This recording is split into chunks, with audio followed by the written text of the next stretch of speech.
All right, here we go. Let's go. We let's are go. live. We are live. I'm going to share this into the group here. Happy Friday, everybody. What's up, guys? What's up? Another Friday training. Excited for this one. We're back. Talking about all things performance metrics. What does a winning ad look like? That's what we're going to answer on this live session. Going to dive straight into it, answer whatever questions you guys might have. And yeah, it's going to be fun. We're going to dive into exactly what does it look like when an ad's working, and how do you know? So it's going to be fun. A lot of fun. Yes, sir. An ad is only as good as the metrics that it produces and how you can read those metrics. It's very true. Very, very true. All right, I just shared it into the group here. Make sure that worked. If you are joining us on the recording, we'll get into it here in just a second. You can you could probably skip ahead to where we start. It'll be in about 1 minute. We're gonna get some people in here. Oh yeah. And start off shortly. Dakota, you got any weekend plans, my friend? Oh yeah, I'm gonna nerd out and play Harry Potter. Let's go. I haven't played a video game in a long time. Like, at least not since the baby was born, for sure. So yeah. But Harry Potter, something about it, dude, brings you back to your childhood. So I'm looking forward to it. A lot of people have been waiting a long time for that game to come out. So I'm sure you're not alone. There will be a lot of people in a cave this weekend playing Harry Potter. I think so. Well, and here in Phoenix, we have the Super Bowl here this weekend, and then also the Waste Management Open. So like driving a car on the road in this city this weekend is going to be not a fun experience. So I feel like staying home in the cave might be a good call. It is probably a very good call. Yeah, I don't really. It's gonna be wild, bro. It's gonna be crazy.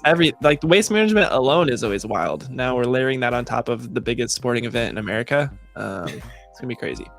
So it's gonna be fun. All right, we are in the group. Okay, cool. Showed up in the group. We're good to go. What is up, everybody? You see 3 people on here with us so far. We are about to get into it. If you're just joining us again, we are going to be talking about what does a winning ad look like today? What are the metrics behind that? How can you jump in and actually see if your ad is working or if it's not working? So if you don't know what that looks like, if you're coming to this call and you're like, I don't know what a winning ad looks like, I've never done one of those before, then this is going to be an amazing, very informative call where we dive into those metrics and kind of showcase exactly what that looks like. So yes. Kristen says this music is a vibe. Thank you. We have Matthew on the call. You can't see him or hear him, but I'm sure he's very, very thankful for that compliment because he's pushing on the buttons. Let's just all be thankful that he's not using the button, because I know he's probably got his fingertip on that one also. Shout out to Matthew. I was secretly hoping there for a second, Matthew, that you just started playing random noises. That would have been amazing. Yeah. Applause. Yeah. Awesome. We're about to get into it. We're talking about performance metrics. I'm going to end up sharing my screen, but first I kind of want to just get into why this matters, right? Like, why do metrics matter at all? Because ultimately, Caleb and me were both like, well, this is kind of a boring topic. Are people going to want to hear about this? But then I go, listen, man, I know boring doesn't sell, but like, performance metrics matter. And if you don't know what your metrics are from your ad campaigns, then you're really just wasting money, right? You're just spending money and hoping. And hope in our space never really pays off. You have to actually have tangible goals, KPIs, and you have to know what your ad spend is doing. So that's why we're talking about that today. Oh yeah. Oh, the music faded out. That means it's time to get going. That means it's time. Alrighty. Caleb, anything you want to add before we hop into it today? No, just fired up. I think this is going to be really exciting. I think we can just kick it off with talking about kind of like, if you're hopping in and you're like, okay, what does a winning ad look like, right? What are the first things that I should look at? There's so much, it gets overwhelming, right? When you're in the ad account, you're like, there's a million different things here for me to look at. There's metrics all over the place. As a beginner, where do I start, right? Like, what do I even think about looking at first? And Dakota and I have kind of like nailed it down into 3 main pillars that pretty much no matter what campaign you're running, as long as it's like a conversion focused campaign, you're going to look at these three things almost every single time, pretty much no matter what. And it all kind of starts with looking at these three things. So yeah, I'll pass it over to you, Dakota. What are those? Sick. I'm going to share my screen, and we're going to use Facebook again as an example. You're probably noticing a pattern here at AdClass. We usually use Facebook as sort of the guinea pig, or like the thing that we teach on. And really, it's not because we like Facebook more. In fact, like that's probably not true at all. But it's because Facebook has sort of the most crossover with other platforms in terms of, if you learn it on Facebook, you can probably do it on Google. You can probably do it on TikTok, right? Facebook Business Manager is really where a lot of the design has been taken and applied to other things. So when I teach it on Facebook, the reason for that is because Facebook is pretty much, if you can master that, you'll be able to master all the other platforms. So that's where we start here. So I'm going to share my screen, and I'm actually going to show a sample ad account here, one that we haven't launched any ads in yet, but it's kind of a blank slate. So I am going to find my tab here. Perfect for learning. So so it's like it's kind of like a sandbox. Like it's a nice open blank canvas to look at, like what metrics to see without it getting super in the weeds. Absolutely. So I'm gonna make this a bit bigger, zoom in a little bit. So this is literally just a blank ad account. We're about to launch our ads actually for AdClass. Hopefully today we're gonna build it all out, which is exciting. But this ad account right now hasn't spent any money. Obviously, I can go max, and you see no spend. Nothing really has happened in here, which is totally fine. But what I want to start with is what we call the column view. Okay, so the column view lives right here. And this column view, by default, when you get into a Facebook ads library or Facebook ads manager, it's always going to be set to performance. Now, we titled this live today, Navigating Performance Metrics with Ease. Performance, if you're going to use one of the like base setups, performance is probably the best one that you would want to at least start with. But personally speaking, I never ever look at this default performance dashboard. It doesn't really tell us exactly what we want to know. So by default, all it's telling us is delivery, meaning is the ad on or off, or in review, bid strategy, which is like how you're bidding, your daily budget, your attribution settings, and then results. And results, it really just uses like what your optimization event is and tells you whether or not you're getting those, right?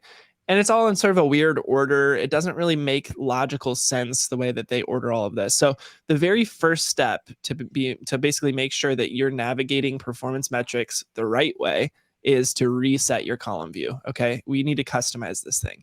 Now, I've done this enough times that I can do it really quickly. So I'm going to try to not do it quickly because I want you to kind of see this screen and see what it all is. So first off, you're going to open up this button, right? When you go to columns, you can come down and say customize columns. When you click that, it pops up this big pane, and you're basically going to look at this and be like, holy crap, I don't know what to click. There's so much stuff in here, right? You're like, what should I care about? What matters here? And this is actually the first step. It's like you're building a foundation for the house, right? Like this is where we need to start in order to understand what is working and what's not. So if you don't have a column view that you can trust, you're already off to a bad start. So that's why we start here. Caleb, anything you want to add before I start customizing this bad boy?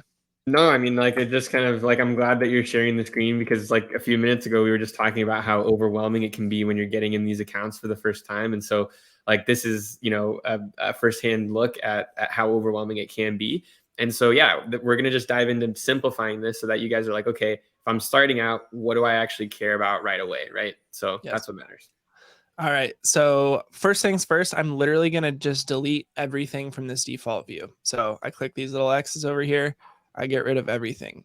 So these are the selected columns. These are what, Facebook is going to show us in that column view. So if I push apply right now, I have one column. It's campaign, right? Well, obviously we need more than that. So I'm going to come back in and customize it. So very first thing that I start with always is going to be delivery.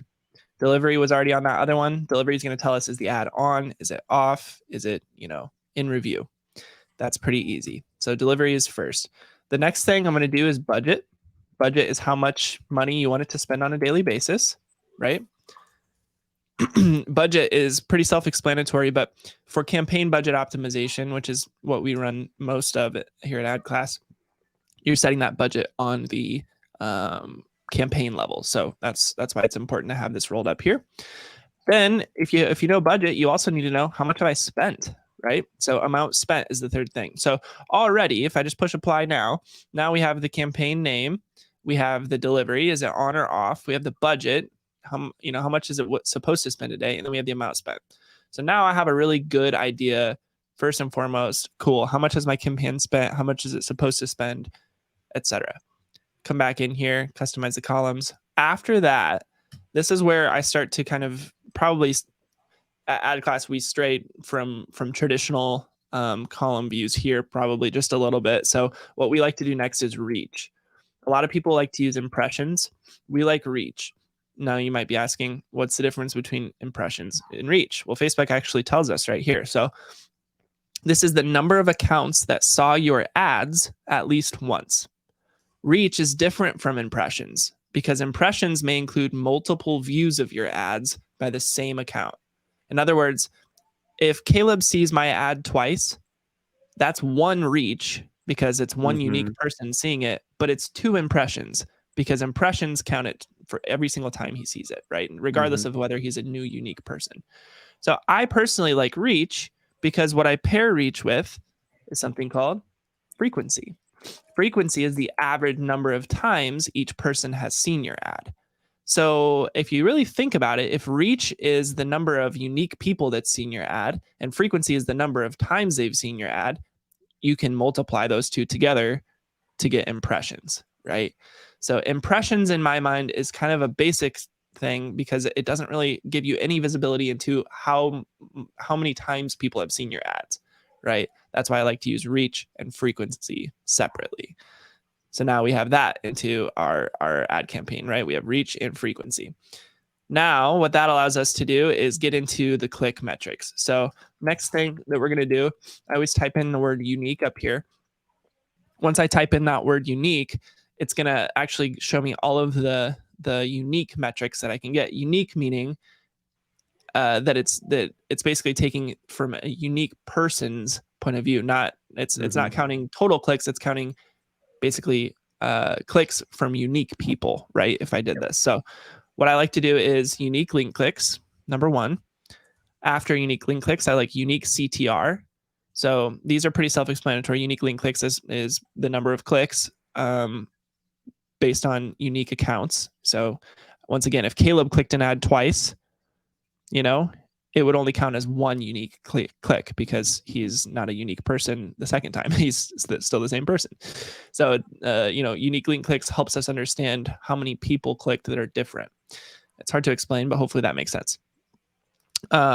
Unique CTR then is basically telling us, okay, of all of the people who saw the ad, the unique people that saw the ad, what percentage of them clicked, right? So unique CTR is a good metric because it, once again, doesn't have duplicates in there. And then finally, cost per unique link click. So these 3 things together are going to give us a really good picture of what are we paying for a click, how often do people click on our ads, and sort of how does it show up in the feed and how do people react to it. If I push apply now, you're going to see all of these columns in the row so far. Anything you want to add, Caleb, that I haven't mentioned so far? Unique link clicks is kind of hard to describe. I hope I didn't butcher that too much, but no, you did. You did great. Yeah. No, I'm just excited to kind of dive into start highlighting the most important ones for everyone to kind of pay attention to right off the bat. So absolutely. So next up, CPM. CPM is something that I think gets brushed under the rug a little bit, but is actually a really big indicator for us on how an ad is performing. So CPM stands for cost per 1,000 impressions.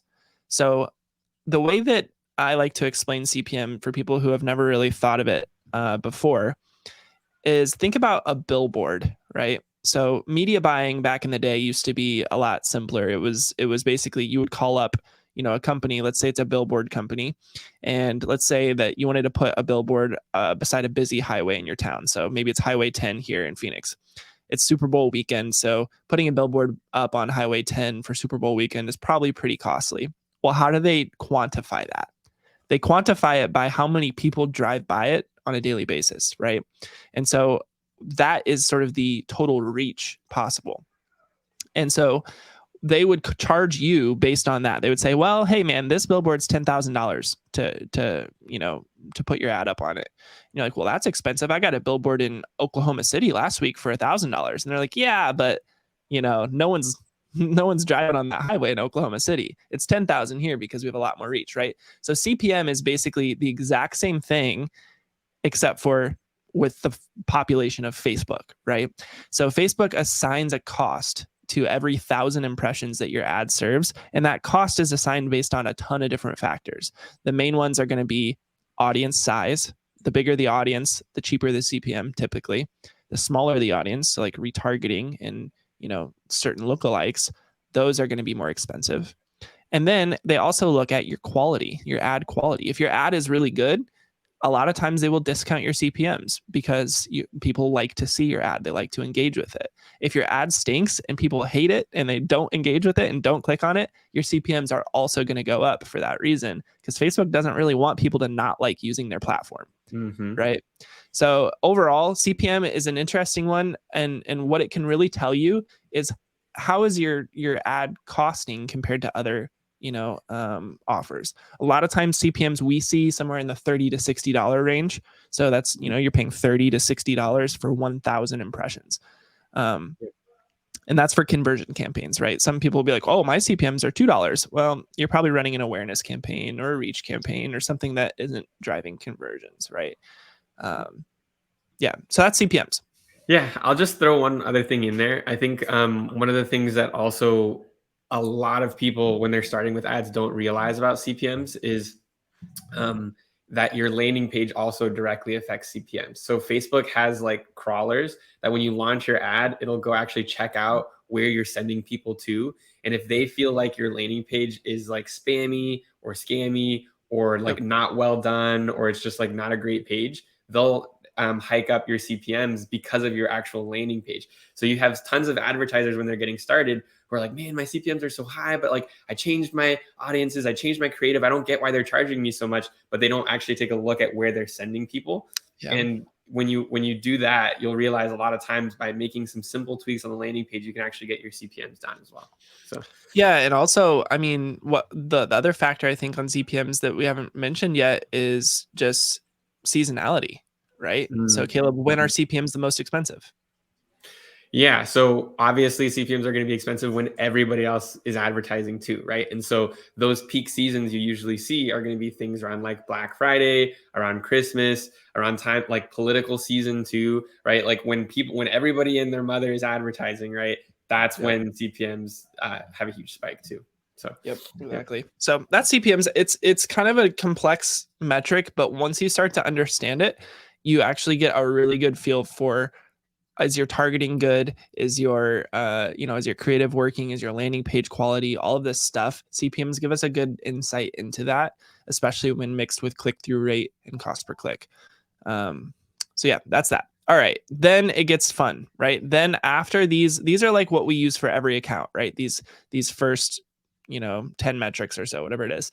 We put these in every single Facebook account because it gives us really a lay of the land on how are the ads performing based on everything else we've seen, right? So after you've run a lot of ads, you start to understand what's a good click-through rate, what is a good CPM, what is what's healthy and what's not. So that's what these help us do. Then what the fun part kind of starts, which is what conversions are you actually going for, right? We've talked a lot about conversions here. We've talked a lot about how to set the funnel up for conversions, like what should count as a conversion, how to even install the pixel in that way, right? So based on your funnel, everything else from here is going to be customizable, right?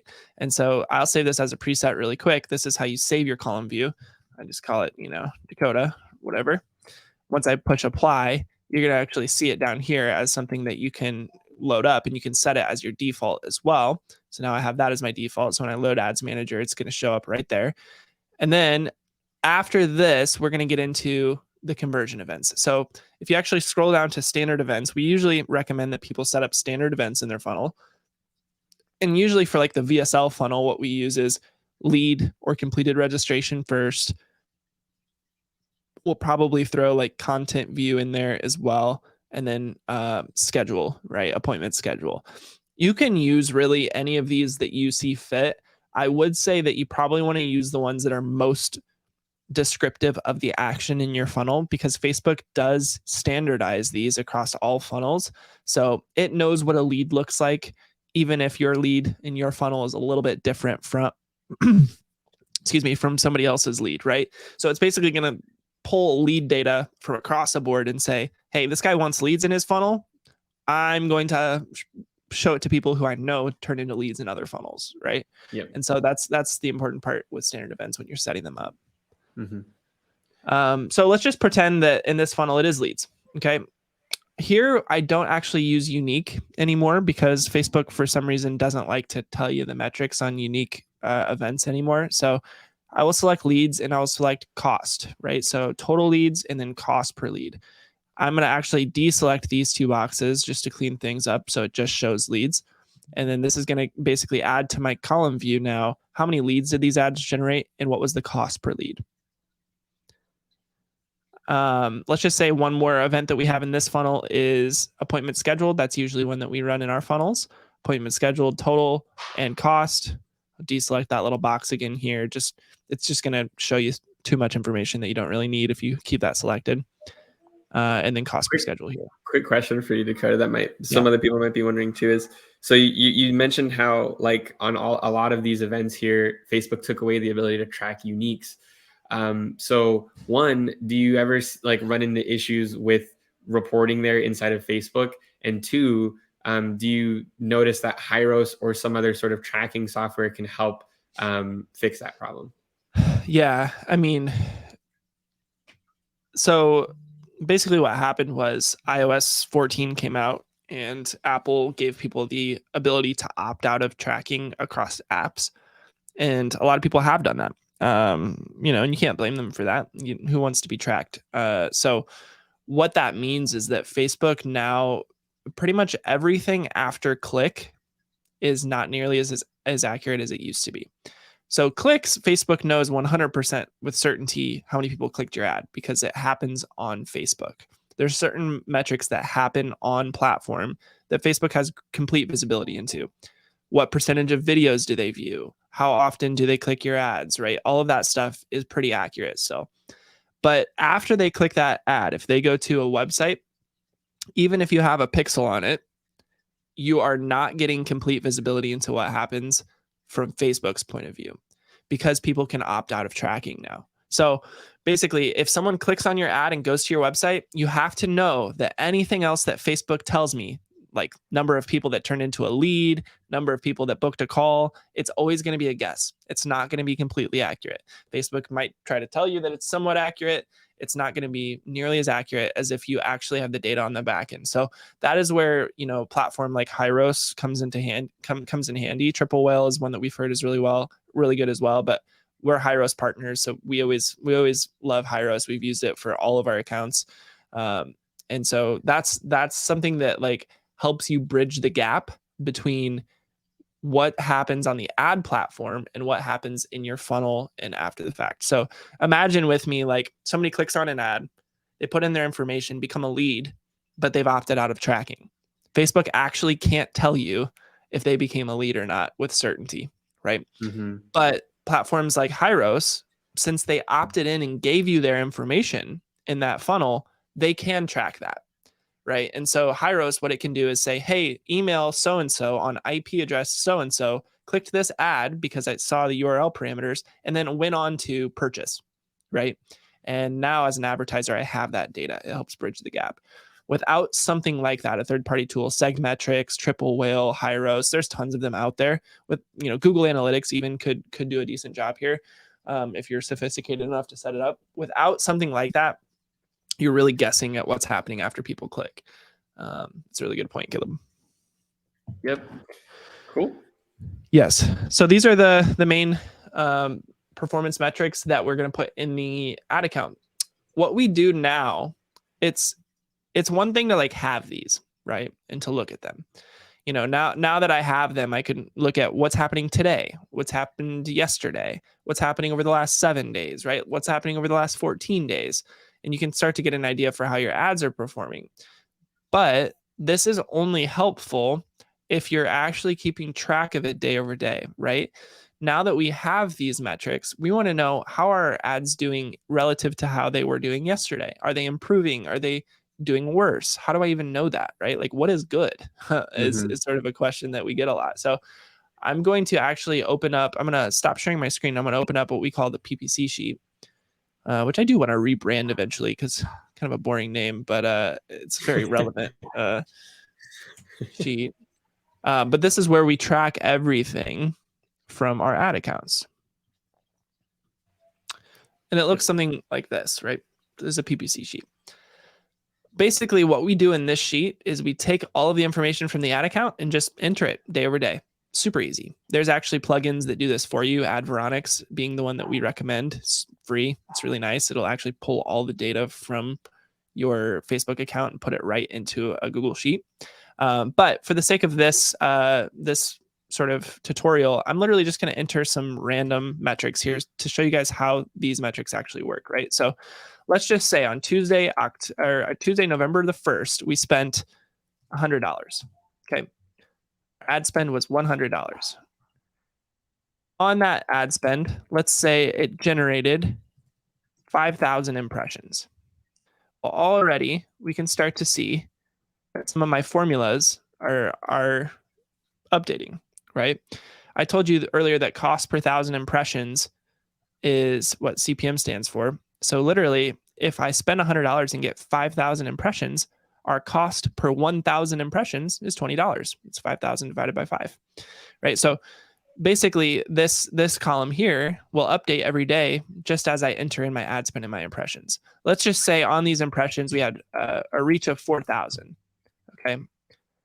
You can see my frequency now, since frequency is just a function of reach and impressions, is auto updated. So of my 4,000 people that saw my ads, there was actually 5,000 impressions. So there was an extra 1,000 views of my ads from this 4,000 people, meaning every person on average saw my ads 1.25 times. Right? To make it even simpler, what if we said, there was only a unique reach of 2,500, okay, and there were 5,000 impressions. Well, now we know that every single person in this unique pool of people saw the ad twice. Or some people saw it 10 times and other people saw it once, right? But on average. Right. On average, yeah. Right. So, so you can start to see how these metrics work together. Let's just say for unique link clicks, of the 5,000 impressions or the 2,500 reach, let's just say we got 400 link clicks. Pretty dang good.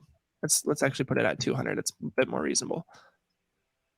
Well, if we got 200 link clicks, then we know our cost per click is literally just my ad spend divided by my link clicks.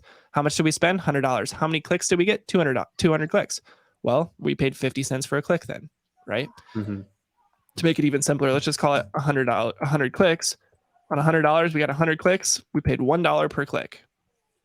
Right. Yep. So yeah, go ahead. Yeah. So no, sorry. I just actually no. Explain CTR, and then I'll ask this question. Yeah.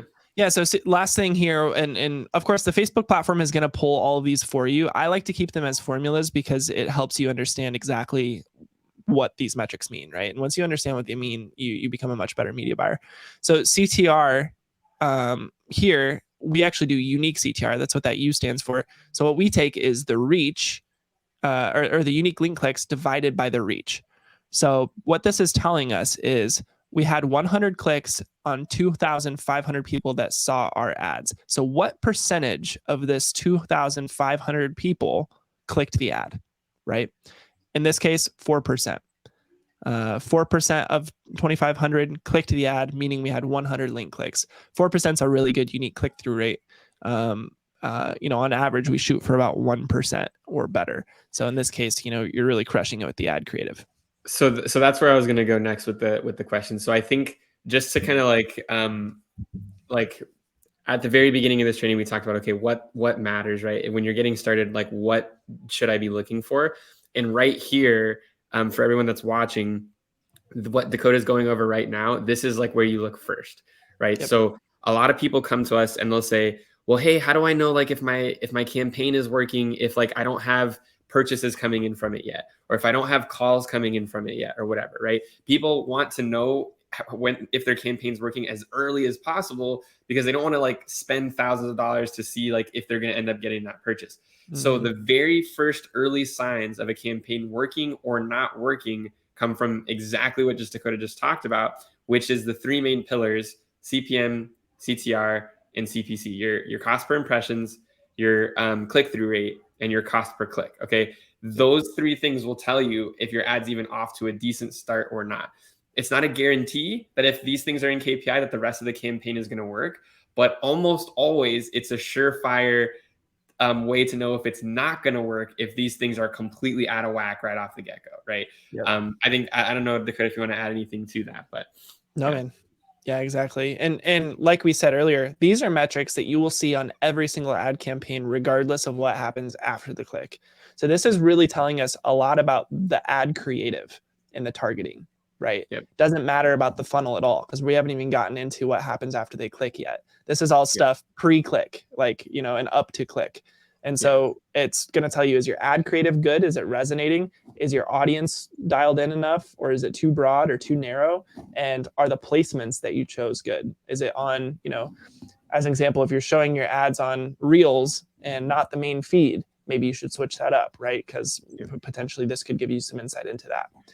So before we move on, the next question I have for you is, if you're looking at these three main things, what right away is going to tell you if you feel like you're in KPI, right? So what is it? What are good signs look like? And then what does it look like when you look at this and you're like, whoa, this is way off. We're probably going to need to shut this thing off. Yeah, great question. I think it's going to matter. I think you could probably standardize some metrics here. So first off, I would say CPMs is going to be my first place I look. A lot of times I'll look at the CPMs to before I even look at what the audiences are. If I'm auditing an account, I'll look at CPMs, and if they're abnormally low, I in my head already know that potentially the targeting is way too broad, right? So CPMs, you know, I want them to not be super cheap, because I know that in a conversion campaign, meaning we're asking Facebook to get us conversions, not necessarily reach or awareness or clicks, but conversions. In those types of campaigns, CPMs usually sit somewhere between $20 and $100, right? Like, you know, it depends on the type of market. If it's a really competitive market, they might be 60 to 80. If it's, you know, something that's broader and not as competitive, $20 would be, you know, reasonable. But that's the first place I look. You know, if CPMs are pretty decent, then I'm like, okay, cool. I think, you know, so let me actually just modify this impressions to be like 3,000. A $33 CPM, I would look at this and be like, this is great. This is healthy. First place, I'm looking pretty good, right? So then I would look, my next place would be frequency. Frequency is just, you know, a result of how many people, how many people saw your ad, and is it too saturated? So saturation is basically what we call when people have seen your ad too many times. And I'm sure anybody, you know, listening to this in the future can think of a time where they've seen a commercial way too freaking many times. For me, it's when I'm watching football games and this Antonelli's cheese shop commercial keeps coming on, and it's like, hey, we're the Antonellis and it's Antonelli cheese shop and blah, blah, blah. And I'm like, I couldn't even tell you what the commercial's about, but I could probably say every word because I've seen it at least 200 times at this point. And so there's something called, you know, saturation, which is like everybody in your audience has seen it too many times. You're no longer like a novel idea. Now you're like just annoying, right? Yeah. And so frequency is that next piece. If you're retargeting specifically, frequency can be higher on retargeting campaigns. You know, 3, 4, 5, 6 is okay depending on the time period.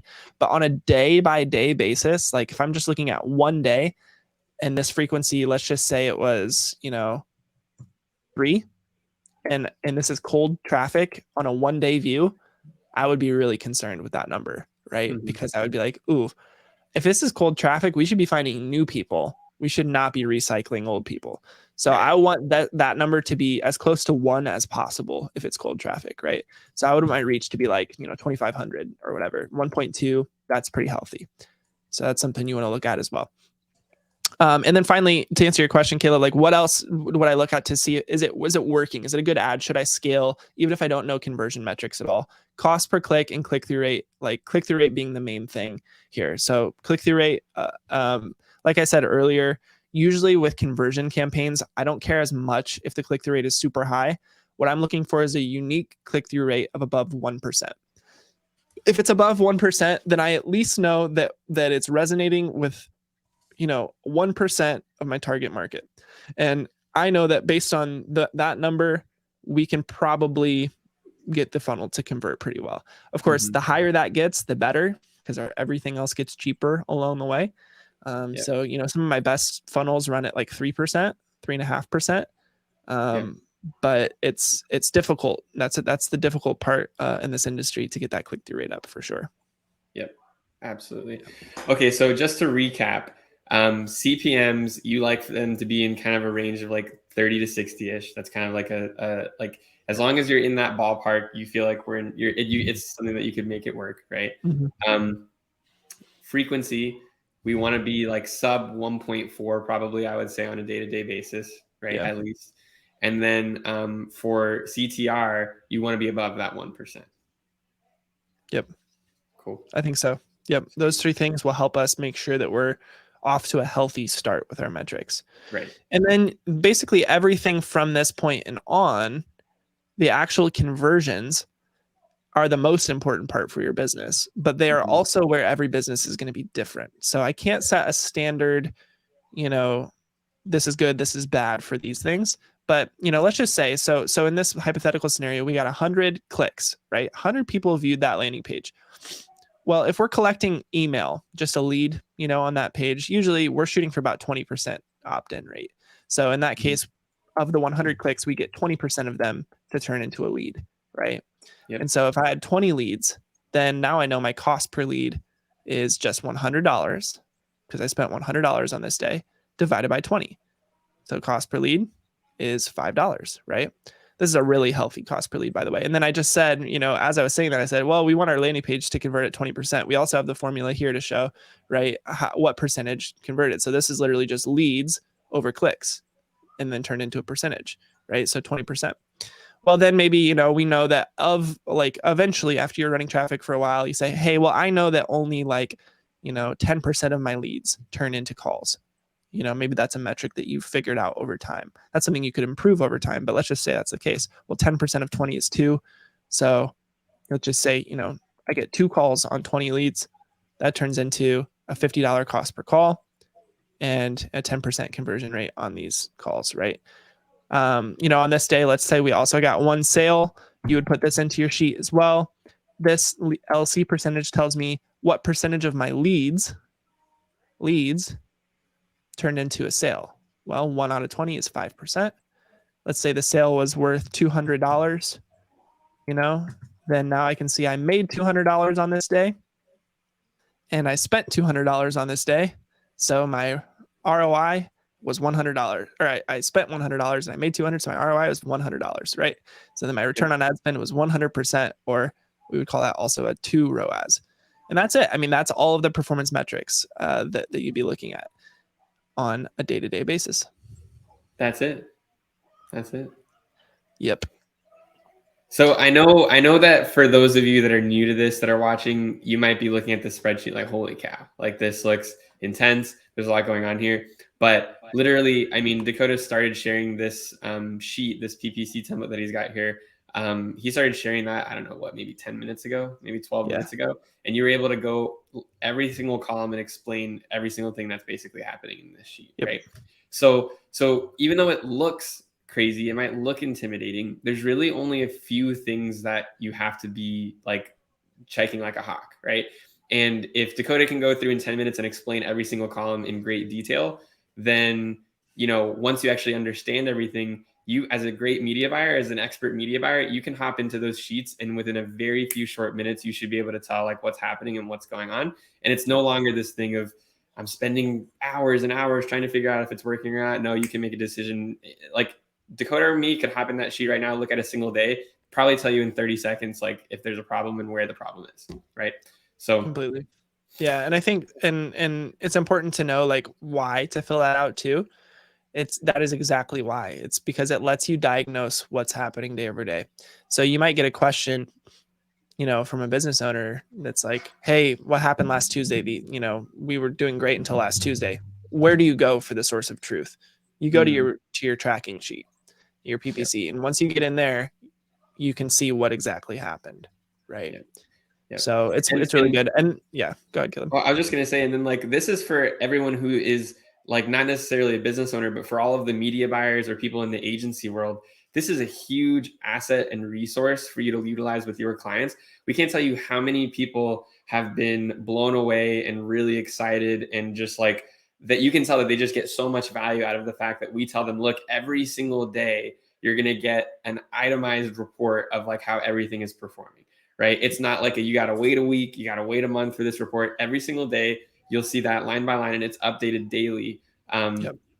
in that report. And so, if that's not something you're doing, it's easy to get set up. We already talked a little bit earlier about how Adveronics is a free plugin. You can just plug and play that right in. It can start pulling stats automatically, and it's a huge, huge, huge value add to the business owners that you might be running ads for. So.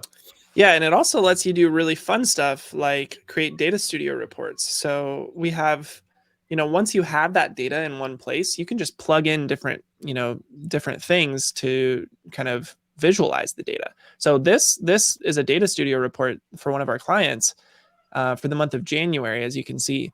And literally this pulls directly from our PPC sheet. We don't have to import anything new. Like it will just automatically update because we have that sheet filled out, right? Exactly. And so this is the power of having transparent data.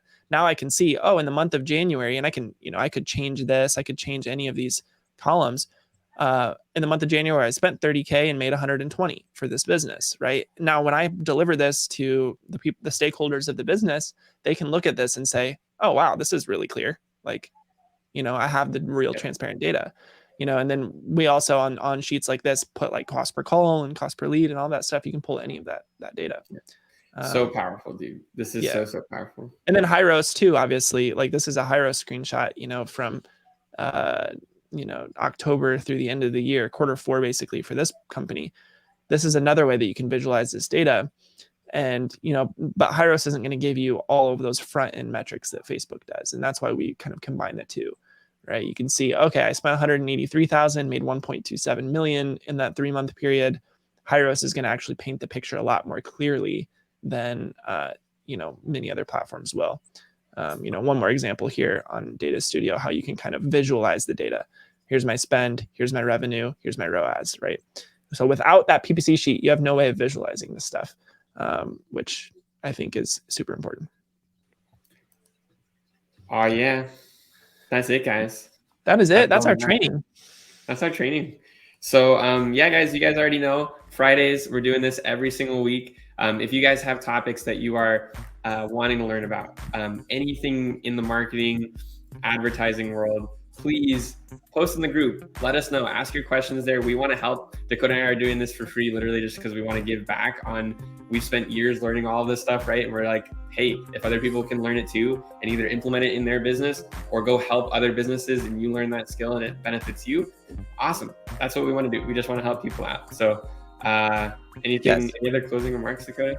We're uploading all of these live trainings to YouTube as well eventually. And so if you want to subscribe to us on YouTube, it's right there. The link is youtube.com/AdClass9779. I'll put it actually in the chat as well, because I would love to have you guys on the YouTube community. So you should be able to click that. I just put it in the chat as well. We're going to be uploading all of these lives. We're also going to be uploading our podcast, which we're launching today as well, or we're recording the first episode for today. And then finally, please invite anybody that has any interest in media buying to this group, guys. We really, really want to build this community. We're offering as much free value as we possibly can. Like literally just giving away stuff that we've taken 4 years and $40 million of ad spend to learn. So I really think that if you kind of went in and applied this, anybody could become a media buyer. And so invite anybody that you know that maybe isn't super happy with where they're at in their career and might want to learn a new skill. Throw them in here. We'd love to help. Yeah. Thanks guys for watching, and we'll see you guys next week. Peace out.